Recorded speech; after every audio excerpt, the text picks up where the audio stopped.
Halo teman-teman, balik lagi bersama aku Pajar di channel Pajwin.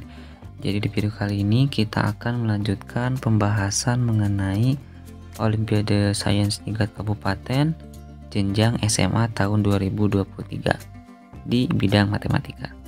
Ini udah masuk ke soal 14. Sebenarnya soal-soal kemarin itu random ya untuk penguploadannya. Jadi saya mungkin mohon maaf juga kalau misalkan pembahasannya untuk nomornya rada bingung gitu ya. Oke, kita lanjut ke soal nomor 4 di bagian kemampuan lanjut, atau dalam hal ini soal nomor 14. Oke, diberikan S sama dengan ini himpunan yang berisi A, B, C, D, E, E, F. Akan dipilih suatu subhimpunan dari S yang gabungannya adalah S. Subhimpunan dipilih tidak harus beda, misalkan keduanya boleh sama dengan S. Urutan dari himpunan tidak dipilih, yang dipilih tidak diperhatikan. Sebagai contoh, himpunan ini ada dua teman-teman ya, ada himpunan yang pertama dan himpunan yang kedua, yang ini ya, yang pertama dan yang kedua. Nah, ini dianggap sama kalau misalkan kita balik gitu ya. Banyaknya cara melakukan pemilihan ini adalah, oke, mungkin di sini teman-teman harus mengerti mengenai himpunan kuasa dulu ya. Jadi himpunan kuasa itu adalah banyaknya subhimpunan yang membentuk yang membentuk himpunan utuhnya gitu ya. Misalkan kayak gini. Misalkan saya punya himpunan katakanlah A dan B gitu ya. Nah, apa aja sih subhimpunannya? Nah, kan ini subhimpunannya adalah himpunan kosong ya, himpunan kosong.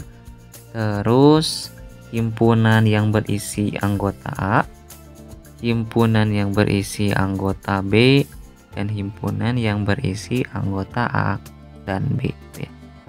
Ini ada 4 teman-teman ya, total ada 4. Ini berdasarkan teoremanya atau berdasarkan rumusnya, bahwa banyaknya himpunan kuasa ini bisa kita hitung sebagai 2 pangkat N gitu ya. Dengan N adalah banyaknya elemen pada himpunan tersebut. Karena di sini elemennya ada 2, yaitu A dan B, berarti banyaknya himpunan kuasa atau banyaknya subhimpunan dari himpunan AB adalah 2 pangkat 2 sama dengan 4. Sesuai ya. Himpunan kosong, himpunan A, himpunan B, dan himpunan AB ada 4. Nah, sekarang gimana kalau misalkan ada 2 himpunan, teman-teman? Ada 2 himpunan. Sebenarnya sama aja ya, sama aja seperti himpunan kuasa pada satu himpunan, ya. Cuman di sini mungkin perumusannya akan berbeda. Misalkan kayak gini. Misalkan saya punya himpunan S-nya adalah A, B ya, katakanlah kayak gini. Sedangkan himpunan A itu subset atau himpunan bagian dari himpunan S ya, subhimpunan, dan himpunan B itu subset dari himpunan S. Nah, ini yang dimaksud pada soal. Jadi misalkan ini kan A, B, C nya adalah himpunan yang berisi anggota A, B, C gitu ya. Ini juga himpunan yang berisi C, D, E, F. Nah, berarti ini posisinya sebagai himpunan A ya, B, teman-teman ya, yang ini ya. Kayak gitu, ini yang dimaksud dengan subhimpunan.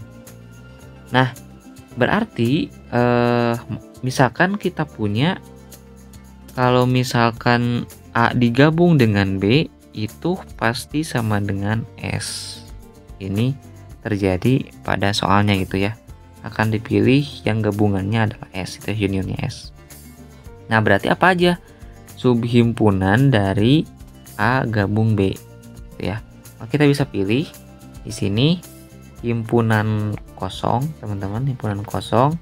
Ini yang A-nya ya, ini ya. Ingat urutannya A, B. Dan himpunan A, B, ingat teman-teman, di sini bahwa gabungannya itu adalah himpunan S secara utuh. Jadi maksudnya himpunan union atau himpunan gabungan itu adalah himpunan yang ketika anggota-anggotanya itu ya digabung gitu ya, istilahnya digabung. Misalkan kita punya himpunan A katakanlah 1 dan 2, dan himpunan B itu 1 dan 3. Maka A gabung B itu kita gabung, tapi bukan berarti satunya ada 2 dalam himpunan itu, gitu ya.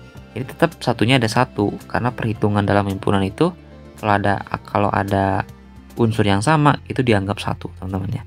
Ini 1, 2, 3. Ya, ini seperti kayak digabung gitu ya.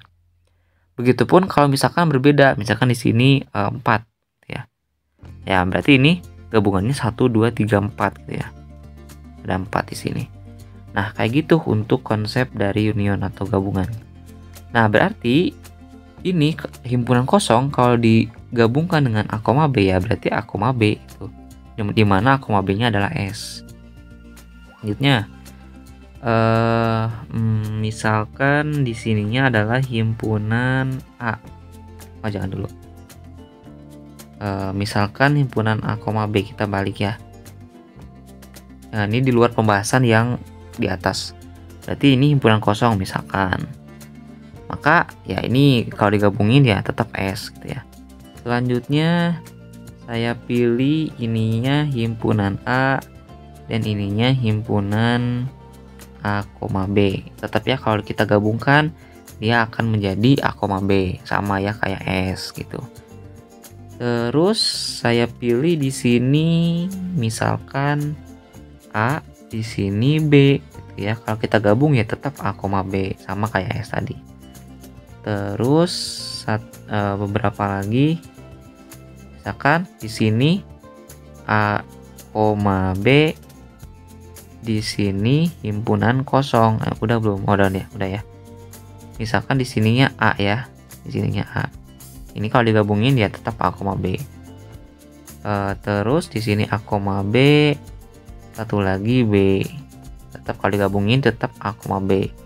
Terus kalau misalkan di sininya B, ya di sininya B, yang himpunan A-nya B. Terus yang himpunan B yang keduanya adalah, ini kan yang baru A doang nih. Ini A, ini A, ini A, B, ini A, B. Sedangkan yang B belum ya. Misalkan A, B gitu ya. Oke. Ini juga misalkan di sininya B dan ininya A. Yang terakhir adalah dua-duanya A, B. Kalau digabungin kan tetap A, B ya. Tetap membentuk himpunan S-nya. Nah, kalau kita jumlahkan, kalau kita totalkan, ini udah berapa nih? 1, 2, 3, 4, 5, 6, 7, 8, 9. Nah, teman-teman, di sini himpunan kuasa yang membentuk A gabung B ada sebanyak 9 gitu ya, subsetnya ya. Jadi ini digunakan untuk perumusan nanti gitu. Jadi 9 itu bisa kita katakan sebagai 3 pangkat 2, dan bisa teman-teman buktikan juga untuk beberapa himpunan yang mempunyai anggota lebih dari 2. Misalkan A, B, C ya.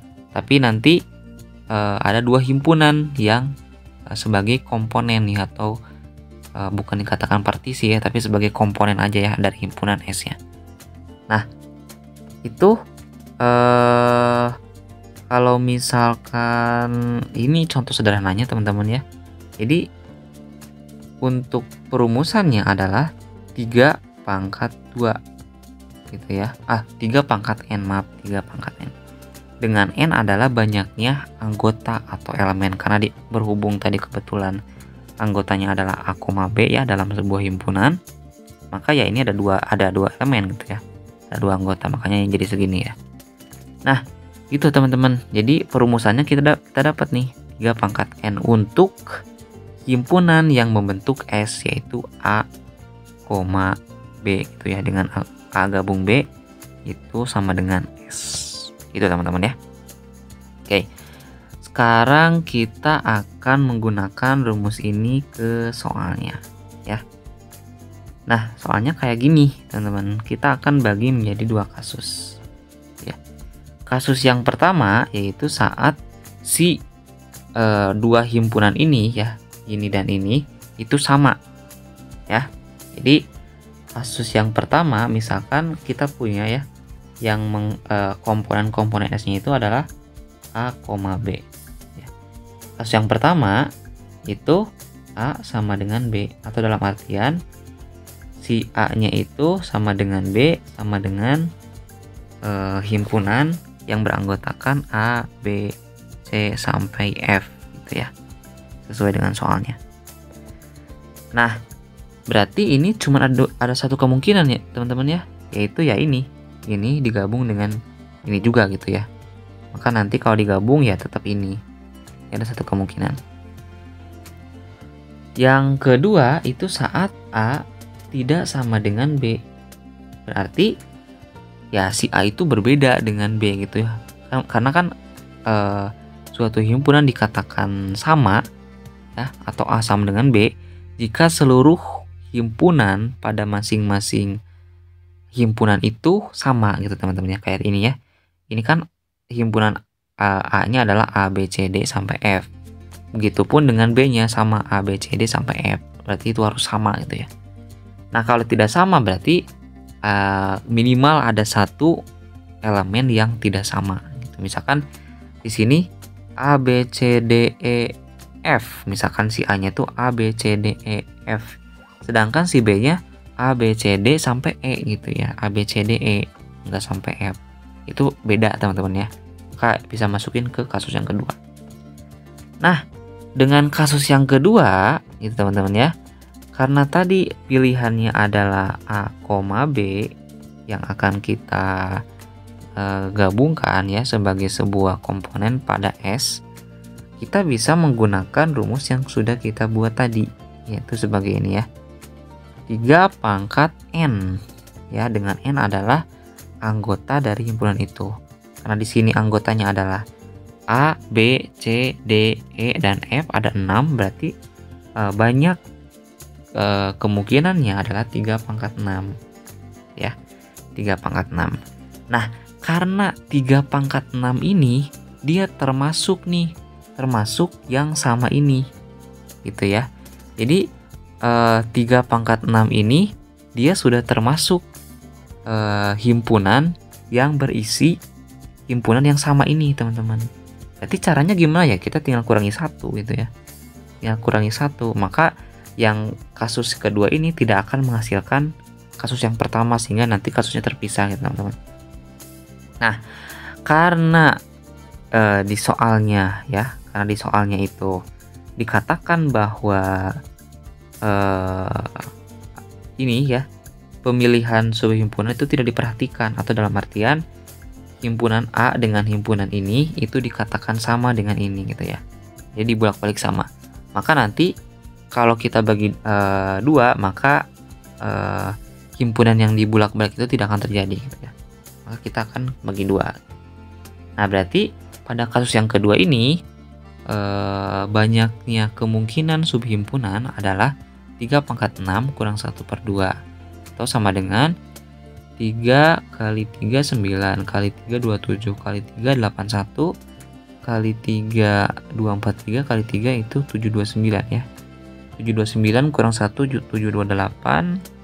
Terus kalau kita bagi 2 adalah ini 36 72, ini 4 ya, 364 ya, 364. Nah, berarti total seluruh kemungkinan dari soal itu kita tinggal jumlahkan aja kasus yang pertama dengan kasus yang kedua. 1 ditambah 364. Jadi jawabannya adalah 365 kemungkinan teman-teman ya. Oke, mungkin itu teman-teman untuk video kali ini. Apabila ada pertanyaan, komentar, dan lain-lain, silahkan kalian cantumkan di kolom komentar. Jangan lupa untuk share, subscribe, dan like. Sampai jumpa di video selanjutnya.